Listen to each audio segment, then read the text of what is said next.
All right, welcome back to SouFLoTV again, everybody. It's your host with the most. Listen up, that one here sad like baby funeral. Jano, go ahead and hit that subscribe button for me, please. I'm going to talk about this one. Boy, oh boy. So first of all, let's start off with the nice part. And the nice part is about the school that this lady was the vice president of. From what we're getting, Miss Ramsey, the lady who was killed alongside her husband, allegedly by their own son. We're going to talk about that now. But the school, I want you to understand, is one of Jamaica's most prestigious prep schools, right? I think they go from kinder to about 12 years old at that school. And I just came off of their Facebook page and looking it up. It's $6,000 at registration due for entrance and these kind of things. But not here or there with the details of the school. The school is very storied. The school is a historic school. It's over 85 years in operation on the island of Jamaica. So she was the vice president of this prestigious institution. That tells me something about her character a bit. It didn't tell me about what was happening inside of their household though.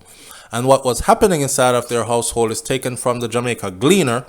And I'm going to say it like this. The husband and the wife allegedly were killed by their son in Christian Meadows, Portmore, St. Catherine this morning, and they have been identified. They are 69-year-old Cecil Ramsey, who is a minister of religion and a painting contractor. And then you have 55-year-old acting vice principal of St. Andrew Preparatory School, who is Phyllis Ramsey also. Their son, who is Simeon, is now in custody. The police reported that they received a call and they went to Phoenix Park in Dunbeholden in Portmore, and they spoke with the security guard about a Toyota Axio motor car that was registered to Phyllis Ramsey that was abandoned in the community, right? Why is the car here? Why is it abandoned in the community? It's registered to Miss Phyllis Ramsey, this known woman. They say that the vehicle was searched by the police. And when the police searched the vehicle, they found blood on the inside of the vehicle. The police said then that the suspect was later found wandering inside of the same community, and he was apprehended. Now, according to the police also, during an initial interview, he informed the cops that he had stabbed and killed both his parents. The police then escorted Simeon, which is their son, escorted him back to the house on Antares Avenue in Christian Meadows in Portmore there, where they said that they found the bodies of both his parents. The police says that a knife thought to be the murder weapon was also found. Meanwhile, staff at the St. Andrew Preparatory School are now getting grief counseling following the murder of Phyllis Ramsey. Now, a little bit about the school. I've looked up their history. Very storied school. Looks like a very prestigious school. I like the look. It looked like a place where I would actually love to send my children. It looks very disciplined and all this. But another part that we'll come to talk about still. Let's talk about what's going on in the mental space of this young man. Now, he stabbed up his parents, right? He didn't run. He took the car. He drove away from the house. He stayed in the community. Let's walk with me. He stayed in the community after killing his parents. You know, if somebody had vindictiveness inside of them and they thought, I was going to kill you, get away, take your credit cards, go spend them. This is about money, kind of something, or try to cover it up because I could get paid out from life insurance and these kind of things. He had no plot. He didn't run. Matter of fact, he looked like he was dazed and confused after he did what he did. And he stayed in the same community, so police found him easily. Right? Now I'm thinking that this youth must have some kind of mental issue going on. Nowhere in the reports does it say how old he was. But I want to educate people about a couple of things. If you study human development and human psychology, you will know that majority of the times mental disorders actually start to manifest themselves between the ages of 23 and 26, right? So somewhere in there is when it starts to manifest. I don't know how old he was. Again, I haven't seen it. I'm looking at Loop News and I'm looking at the Gleaner at the same time. In Loop News, it says that the man and woman who were stabbed to death in Christian Gardens, Portmore, St. Catherine have been identified, and they tell you their name as well. And they pretty much tell you the same story except for a little different details, that it was around 4 a.m. in the morning, early bright dark morning on Friday, that residents found the motor vehicle belonging to one of the Ramsey abandoned on the side of the road in the community, and checks were made and they found the blood inside. That's the other report from another news media. They said that the police were called, and following further investigation, they went to the house of the couple where their bodies were found with several stab wounds to each one of them. A man said to be their son is now in custody. Now, one report says that the police was the one that found the vehicle and inquired to the residents about what this vehicle doing here. Did anybody see anybody leave it here and all that stuff. And then the other one says the people in the community actually saw the vehicle, questioned what this vehicle was doing here because they know it as Miss Ramsey vehicle. So what Miss Ramsey vehicle at the road, and they go look in the vehicle and they saw blood all over the inside of the vehicle, right? So I don't know which one is true. Loop is saying it one way and the Gleaner is saying it another way. Either way, at the end of the day, the son was picked up and he was questioned, and he admitted that, and he told the police, according to both news media houses, that he killed both his parents. Now I'm asking myself, it takes a special kind of mindset to actually plunge a knife into, say, your mother over and over and over, right? And then plunge a knife into your father over and over and over. More so than anything, your mother, though. Because I can imagine some woman was screaming. Miss Ramsey was begging. Miss Ramsey was shocked. Miss Ramsey was trying to defend herself after she realized that she was actually getting stabbed up. Did he kill the father first and then kill the mother after? Like, how did this go? I'm curious to know the details of how this go. What I want to tell people also is this.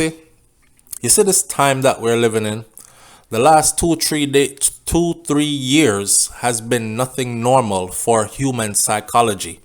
We have been forced to live under conditions that are pressureful. And you already know, right? Pressure bust pipe. Whole heap of relationships are breaking up. Whole lot of suicide. Suicide has gone up tremendously. The murder rate has spiked tremendously because there's this sense in the air of doomsday, end is near. I mean, how many times have you heard there's a new strain of this thing that just came out and it's more deadlier than the other strain, and hurry up and get your joke, and if you catch it you might die, and all this other stuff. So people are living on the edge, and then some people are already troubled psychologically. This is stuff that can tip them over the edge. It's like locking someone into a room and turning all the lights out, and they have no way of getting out the room when that person was already a claustrophobic person. The person is going to go crazy in that room. You understand? So we've been living under abnormal conditions, and abnormal things are spiked, happening. I'm not making no excuses for what he did, but obviously I can tell that something gone in a theme head will chip him off. Now I don't know if it started by an argument between him and his dad, and his mom jumped in and him stab up daddy, and then mommy did they try pull him off of daddy and him turn around and start stab she up too. Or I'm just guessing and theorizing.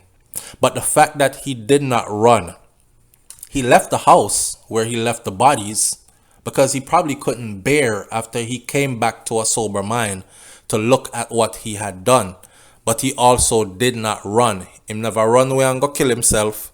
He didn't run away and come back and clean up himself and come back and say, oh, what happened? Like I wasn't there and it's not me. He told the police immediately that he was the one that did it. Here's another theory in passing. I'm going to throw this out there real quick. There are parents that provoke their children to wrath and anger, and them feel like so just because they are parents that they are never wrong. And some of these youths can't handle it. And then when the pot boil over, it boil over in this way, right? Again, not to justify, just speculating. Also, sometimes you have your child in the house and your child is on drugs or experimenting with other things and you don't know about it. And I've told the people who are foreign to this idea that things like Molly, ecstasy, all these pills, one time gone, Jamaica was all about ganja. And it's the worst thing that your parents had to worry about.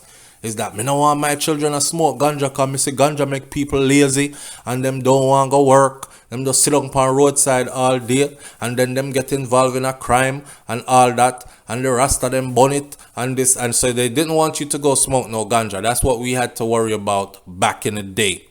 We are long past those days. If you can name the drug, believe me, it's in Jamaica and it's readily available. So you have youth them down there where pop pills. They're popping Molly pills. They're popping ecstasy pills. They're popping all kinds of pills. They're on everything that people in the US and other countries are in. So we don't know. We don't know if him experiment with something and it lick him chip and him head just gone different. We don't know if he was suffering from mental issues from before all this and they were keeping it a secret, because that's another issue too in our culture. Your family is ashamed of you more times when, you end up looking like a mad somebody. Him a losing mind. They prefer say stuff like, make we pray for him. And especially the fact that his dad is a minister, a man of the cloth, a pastor, or something like that, right? So they have the whole notion of they can pray this out of you and the devil is in him. These people don't normally look at science and look at chemical imbalances in the brain and all these things. From a scientific perspective, they prefer to look at it from a religious perspective. Somebody obey him. Somebody put something in him food. Those kind of things, So we don't know. We don't know if the youth did a trouble from before and they were hiding it. And this is the end result while they were hiding it. Either way, is a sad rotted situation. And like I said at the opening of this video, it's sad like baby funeral, right?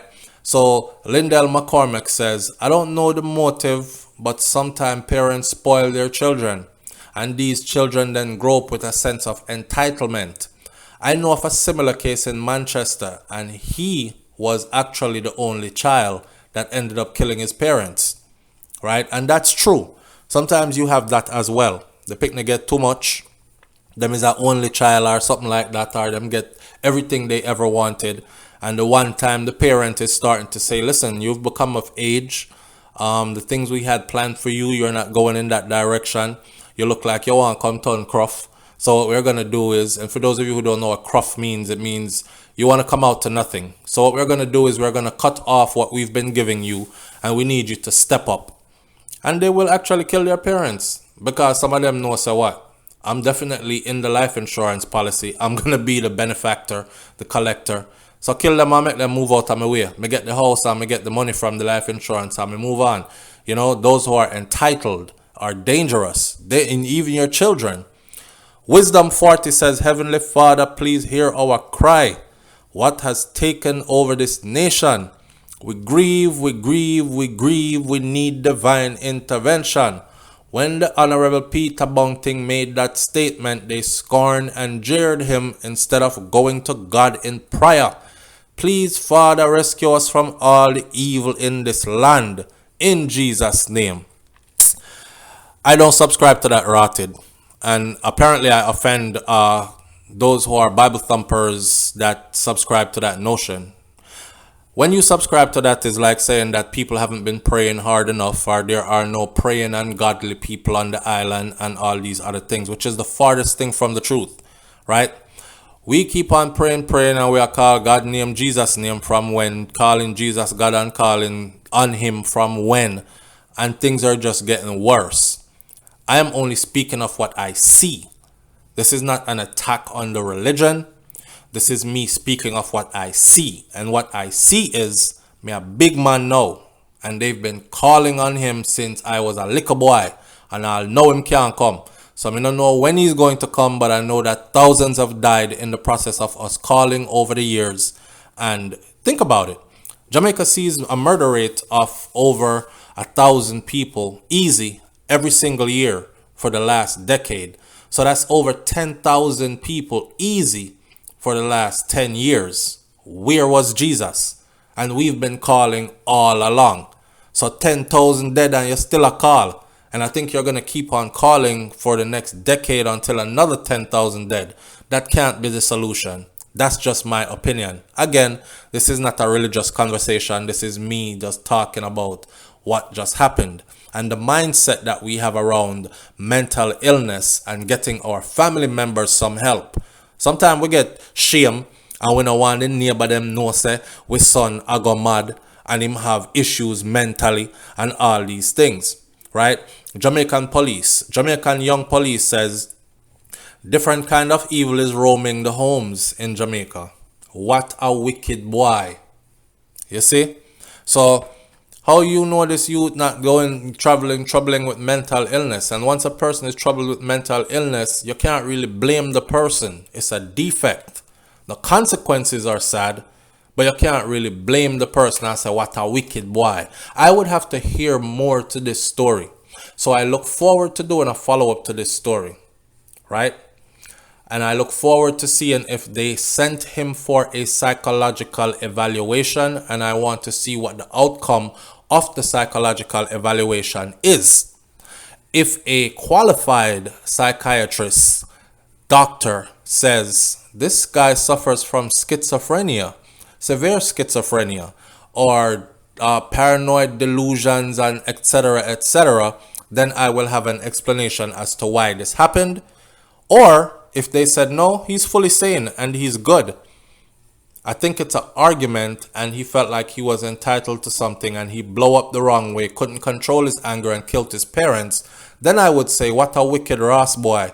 Throw a rope around him neck and hang him, right? But we don't know at this point. It's sad. We send our condolences out to those living family members who remain of the two who have passed on.